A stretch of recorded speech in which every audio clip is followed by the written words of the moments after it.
Music has this way of bringing us home, even when we did not realize we had left. I'm Dainty, and here at Reminiscence in Curds, we talk about the songs that shaped us, the ones that bring a smile, a tear, or a memory we can't shake. I'm so glad you're here. Today's rhythm takes us back to the late 90s, a time when R&B hooks were silky, rap verses were sharp, and certain songs had the power to make you feel untouchable. Not to say today's songs can't do the same, I'm just telling you how it was. Still Not a Player by Big Pun featuring Joe is one of those tracks because it's bold, confident. It's also playful, but underneath all the swag, there's a whole world of stories people never admit to. Stories of juggling love, dodging consequences, and thinking you can charm your way out of anything until life catches you slipping. And that's exactly where we're headed on this episode.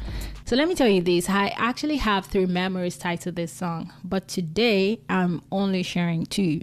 The third one, listen, that one needs its own episode, its own emotional support water, and maybe even a therapist on standby. So we'll save that for another day. I guess the song came out during an era when the world seemed to be producing players. I don't know what was in the water back then, but half the people were out there thinking they were Big Pun himself. So buckle up, let's get into it. Funny thing is, you can still relate it to today's world. Don't ask me, ask yourself. Okay, this story was shared by accordion boy. It's about his friend. We're gonna name the friend Kevin. Stay with me now. So Kevin was the kind of guy who made player look like a profession. Smooth, charming, always 2 steps ahead of the game. He had that effortless magnetism that made doors open and hearts flutter. According to Kevin's friend, yeah? You know the thing? Kevin wasn't a serious, committed relationship, but he liked variety. To him, juggling it all felt like control, like he could keep every part of his world neatly in place without anything spilling over. And for a while, it actually worked for Kevin. His girl trusted him, his side adventure stayed in the shadows, and Kevin truly believed he had perfected the balance until one night, the night everything unraveled. He walked into his house thinking he was alone. You know, that comfortable feeling where you drop your guard at the door. Settled in, put up the sex tape he'd record. Yes, you heard me right, sex tape. He had recorded with one of the other women he was seeing and pressed play. I mean, there's nothing wrong with that until what happened next happened. He was completely unaware that his girlfriend had come home early. She was quiet, observing and listening to everything. The moment Kevin saw her standing there, his whole body shut down. Of course, his heart probably evaporated. All the smooth talk, all the quick thinking, all the lines it polished over the years, none of it mattered.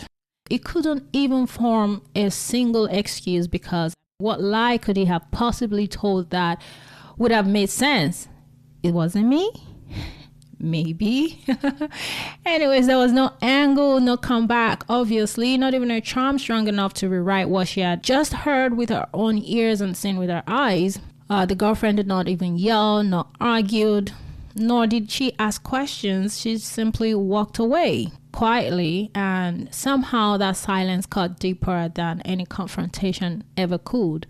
Apparently, Kevin spent months trying to win her back, trying to prove he had changed, trying to show her that she meant more than the game ever did. I wonder when he realized that. But she was gone, emotionally, mentally, spiritually gone. And to this day, Kevin tells his friends that she was the one that got away. The one woman he should have chosen before the ego, before the thrill, even before the lies he told himself. That right there is what we call you done messed up moment of epic proportions. I feel like this story is the perfect example of how variety can come back and bite you in the wherever, especially when you start getting comfortable. I wouldn't know what to say to this, because Anyways, let me go on. This is not about me. This is just a subtle reminder that if you've got someone real, someone special, don't play games. Because when the game flips on you, it will choke. So yeah, whether you're the player or the played, you're only winning until you're not. Reminiscence in quotes. One of the memories the song always drags to the surface is tied to one of my half brothers, who was a certified big time player. That day felt so ordinary at first. He had a girl over. They had spent time together. You know, everything was cool, easy, until it was time for her to leave. Instead of heading out right away, she drifted into the living room where I was sitting with a family friend. She sat on the couch with us for a while, chatting a bit. Then she reached out over and took my Discman. Yes, I remember that Discman clearly. A silver one I treated like treasure. She started to listen to whatever 90s magic I was listening to then. Meanwhile, the three of us kept talking, laughing, vibing. But my half brother, he was getting irritated because she was still in his space. To him, she was lingering a little too long, sitting a little too comfortably, maybe even blending too well with us. The reason is he had another girl scheduled to come over soon. Player math, yeah? Player logic. So he started running his mouth, not too loud, but loud enough for us to hear, but thinking she couldn't because she had the earphones in, right? He was just talking recklessly, no compassion, with no caution, talking like she was already gone. What he didn't know was that she had reduced the volume of the music and she heard every word, every disrespectful syllable.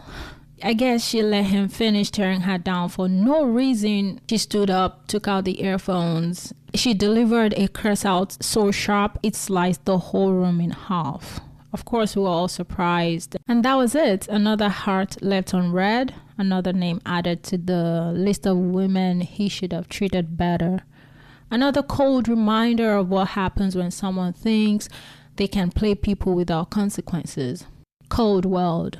But sometimes that cold is just, I think it's just clarity, because songs like this do remind you that being a player might feel like power in the moment until you realize the real power is in how people remember you after the moment passes. Sometimes the soundtrack to your memories is sweet, nostalgic, full of rhythm, and sometimes it plays back the lessons you ignored. I wonder if you learned a lesson. Thank you for spending time with me again, for listening, reminiscing, and letting these chords and stories take you somewhere familiar. And as always, if you enjoyed the trip down memory lane, don't forget to follow, share the episode, tell a friend to tell a friend, and take a moment to revisit Still Not a Player. Talking about it is one thing, but experiencing it, that's where the magic happens. Until next time, may your playlist stay honest even when people aren't.